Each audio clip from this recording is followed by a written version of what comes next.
सोचिए कि आप एक लड़की के घर जा रहे हैं। आप जानते हैं कि वह आपके मन के विचारों को पढ़ सकती है। आपको बहुत मजबूरी में उसके घर जाना पड़ रहा है। उस समय आपका हाल कैसा होगा? चलिए जानते हैं इस कहानी से। एक बार की बात है, एक युवा राजकुमार बुद्ध की शिक्षा लेकर उनका शिष्य बनने आया। दूसरे दिन बुद्ध ने उस राजकुमार को एक लड़की के घर भिक्षा मांगने के लिए भेज दिया। वह युवा राजकुमार सोच रहा था कि अब तो उसे कुछ अच्छा खाने को मिलेगा नहीं, रूखा सूखा जो भी मिलेगा अब उसी में गुजारा करना पड़ेगा। जब वह श्रविका के पास पहुंचा और देखा कि उसके थाली में वही भोजन पड़ा हुआ है जो वह सोचते हुए आया है, जो उसे सबसे ज्यादा पसंद था, वह बहुत हैरान हुआ। फिर उसने सोचा संयोग होगा, जो मुझे पसंद है वही शायद घर में बना होगा। वह भोजन करते हुए सोचता है कि जब वह राजमहल में था तब वह 2 घंटे आराम करता था, तब भोजन हो जाता था। तभी वह श्रविका ने बोला कि भिक्षुक आप थोड़ी देर आराम कर लें। तभी राजकुमार सोचने लगा कि जब मैं सोच रहा था तभी उसने आराम के बारे में कैसे कह दिया।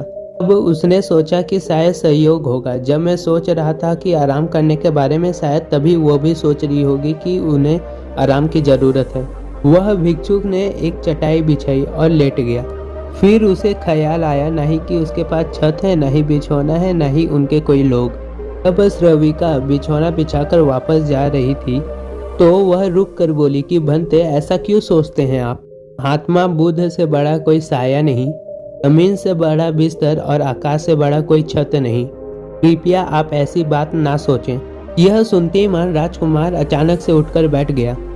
उसके लिए यह बात एक संयोग मात्र समझना असंभव था। उसने वह बौद्ध भिक्षुनी से कहा कि मैं बड़ा हैरान हूँ, क्या मेरे विचार तुम्हारे तक पहुँच जाते हैं? क्या मेरा अंतःकरण तुम पढ़ लेती हो? उस श्रविका ने कहा, जी हाँ। राजकुमार ने बड़ी आश्चर्य से कहा कि कैसे? अब श्रविका ने कहा, पहले मैंने अपने खुद के विचारों का परीक्षण करना शुरू किया। आने वाले विचारों पर मैंने ध्यान देना शुरू किया। अब तो हालात उल्टे हो चुके हैं।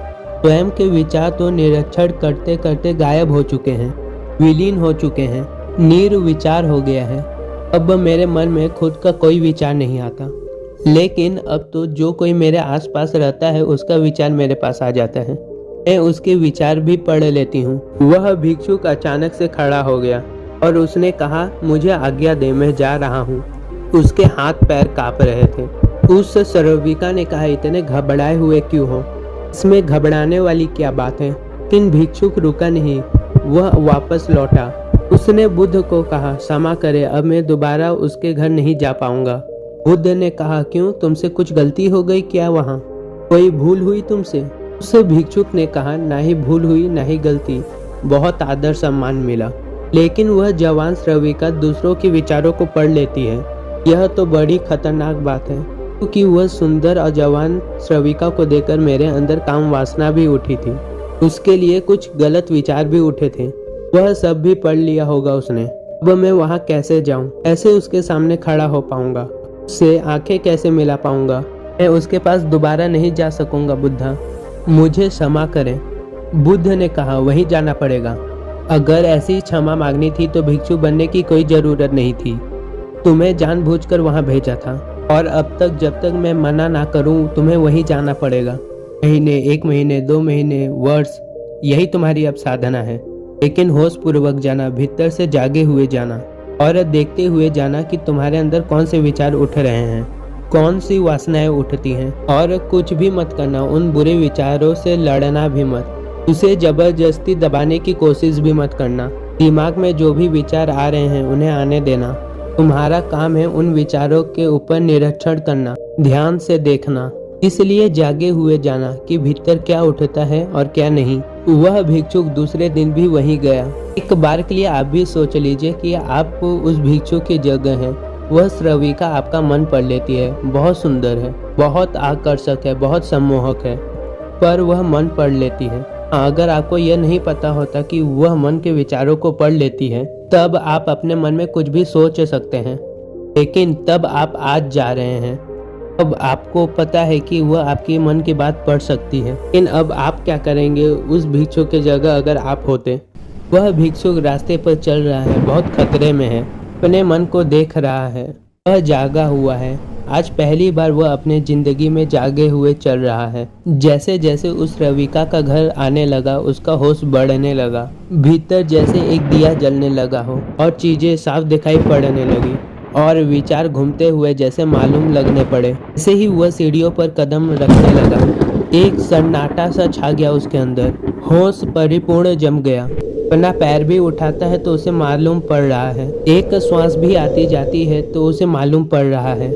मन में जरा सा भी काम वासना का विचार आता या जरा सी कंपन भी होती तो उसे वह भी दिखाई दे रही पड़ती। वह जैसे उस रविका के घर के अंदर गया, मन में और भी गहरा शांत हो गया। वह बिल्कुल जागा हुआ है, जैसे किसी के घर में दिया जल रहा हो और एक एक चीज कोना कोना प्रकाशित हो रहा हो। वह भोजन पर बैठा और भोजन किया और उठा और वापस लौटा। वह उस दिन नाश्ता हुआ वापस लौटा और आकर बुद्ध के चरणों में गिर पड़ा और उसने कहा कि बुद्धा, जब मैं निकट पहुंचा तो मैं जागा हुआ था।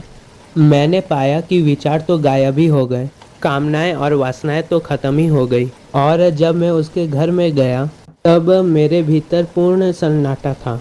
वहाँ कोई विचार नहीं था, कोई वासना नहीं थी, वहाँ कुछ भी नहीं था। मन बिल्कुल शांत और निर्मल दर्पण की भांति था। बुद्धा ने कहा, इसलिए तुम्हें वहाँ पर भेजा।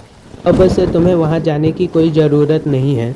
अब जीवन में इसी भांति जियो जैसे तुम्हारे विचार सब लोग पढ़ रहे हैं।